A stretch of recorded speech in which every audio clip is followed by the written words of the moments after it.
Hello again. I'm Jerry Gonzales with Keyboards by Jerry Gonzales, and today I want to introduce the concept of chord inversions. In Class 2, I showed you how to form major chords up and down the scale, the C scale. I recommend that you review that class if you're not able to form your major chords.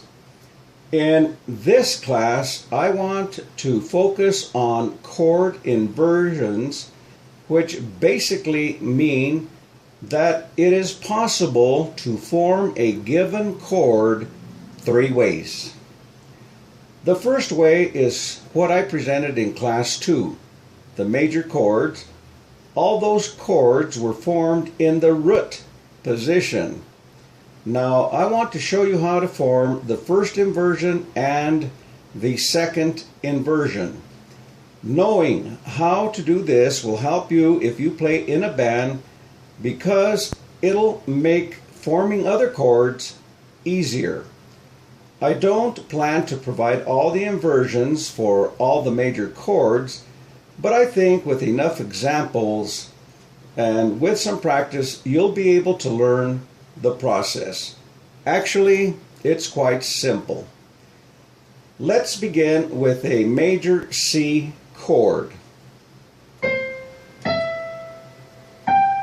which is formed with the C, E, and G keys. Look how I form it on my keyboard. This is called the root position. Now, the first inversion is formed by starting with the E. Okay, just move my hand over, so E, then the G, and then finally the C. That's the same C chord, but it's an inversion. Keep in mind that although the order changes, it's still the same key. Now, the second inversion then begins with the G key, then the C, and then finally the E key. It's the same key, C.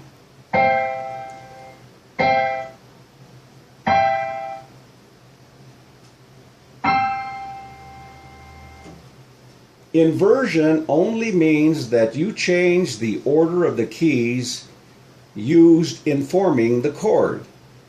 Here's another example using the E flat major chord.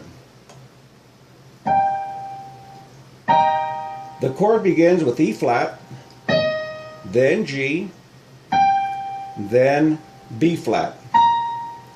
If you don't know your keys at this point, review the first and second class before doing this one. It is imperative that you know the names of the keys and how to form major chords in those keys. Continuing with the E flat chord. The first inversion then begins with G, then B flat, then E flat. The second inversion begins with B flat, E flat, and then G. As long as you know your major chords, you'll be able to form a chord in the root position, the first inversion, and finally the second inversion. Well, that's all for today. All you need to do is go back to your first and second class, learn how to form your major chords, and then take that major chord and just practice doing what I just did on this particular tutorial. I'll see you again in a later class. Goodbye.